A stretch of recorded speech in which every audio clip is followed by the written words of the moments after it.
The win conditions for Crystalline Conflict can be a little confusing, can't they?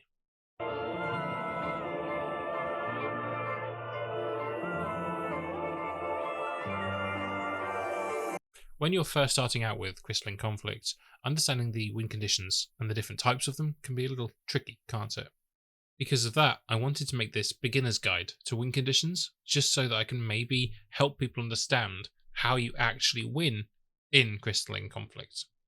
In short, there's technically 3 different ways you can win, so let's take a look at each one of them, shall we?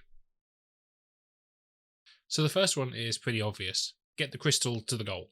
This involves your team keeping the enemy away, keeping them at bay, so that you can push the crystal through the first checkpoint and then carry on all the way to the goal. However, there is a potential that neither team actually manages to do that before the timer runs out. At that point, the match goes into overtime, and the other 2 winning conditions come into effect.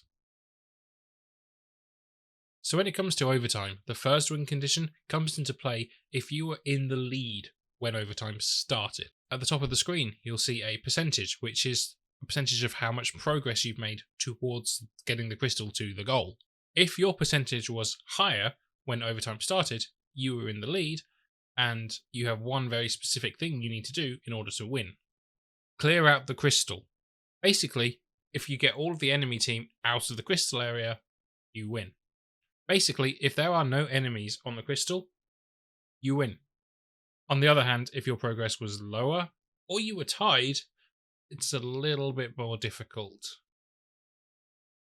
In a scenario where either you had a lower percentage or both teams were drawn, you have to push the crystal to a further higher percentage than your enemy. For example, if overtime started and you were on 28% and they were on 72%, you need to push your progress to 72.1%. Then you would win. That all sounds pretty easy, I know, but there's a catch. You have to do this while there is always at least one person of your team on the crystal. This is because if your team isn't on the crystal and the opponent's team were already in the lead, they automatically win per the previous win condition. Alternatively, if it was a draw, if you're not on the crystal, they're pushing it towards you and getting their progress up. So you have to make sure you're always on that crystal, otherwise you're going to lose, and you have to clear them out so that you can push it further than they got it. It's not easy, but it can be done.